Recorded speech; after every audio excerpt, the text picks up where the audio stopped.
మోకాళ్ళ మరియు నడుము నొప్పులకు చిన్న ఇంజెక్షన్ ద్వారా పరిష్కారం. డాక్టర్ ప్రకాష్ గుడిపూడి, 18 సంవత్సరాల అనుభవం. సంప్రదించండి elite spine and pain management centre, Manikonda, Hyderabad. Gyanvapi మసీదు, కాశీ విశ్వనాథుని ఆలయ వివాదంపై కీలక ఆదేశాలు జారీ చేసింది వారణాసి కోర్టు. గతంలో ఆర్కియాలజికల్ సర్వే ఆఫ్ ఇండియా చేపట్టిన సర్వే రిపోర్టును బయటపెట్టాలని స్పష్టం చేసింది. అంతేకాదు నివేదిక కాపీలను ఈ కేసులో ఇరుపక్షాలకు అందజేయాలని సూచించింది.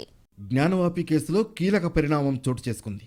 మసీదులో archaeological survey of India ASI పరిశీలనకు సంబంధించిన నివేదికను బహిరంగపరచాలని ఆదేశించింది కోర్టు. కాశీ విశ్వనాథుని ఆలయంలో జ్ఞానవాపి శివాలయం ఓ భాగమే అంటోంది హిందూ వర్గం. ఆలయాన్ని పాక్షికంగా కూల్చి మసీదు నిర్మించారని వాదిస్తోంది. దీన్ని ముస్లిం వర్గం వ్యతిరేకిస్తోంది. ఈ క్రమంలో గతంలో మసీదులో వీడియో సర్వే జరిగింది. ఆ సమయంలో వాజుఖానా బావిలో శివలింగం వంటి ఆకారం బయటపడింది. అది శివలింగమే అని హిందూ పక్షం అంటుంటే, కాదు ఫౌంటైన్ అంటోంది ముస్లిం వర్గం. హిందూ ఆలయాన్ని పాక్షికంగా కూల్చి మసీదు నిర్మించారా లేదా అనే అంశాన్ని నిర్ధారించడానికి ఏఎస్ఐ సర్వేకు ఆదేశించింది కోర్టు. దీంతో గత ఏడాది ఆగస్టు 4న ఏఎస్ఐ సర్వే ప్రారంభించింది.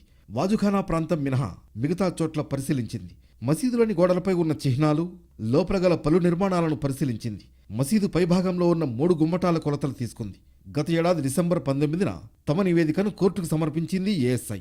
ఇక ఏఎస్ఐ క్షుణ్ణంగా పరిశీలించి తయారు చేసిన 1500 పేజీల నివేదికలో ఏముందనే ఉత్కంఠ నెలకొంది.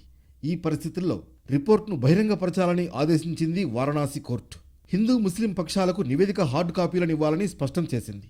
ఇవాళ ఇరు పక్షాలకు ఏఎస్ఐ నివేదిక అందే అవకాశం ఉంది.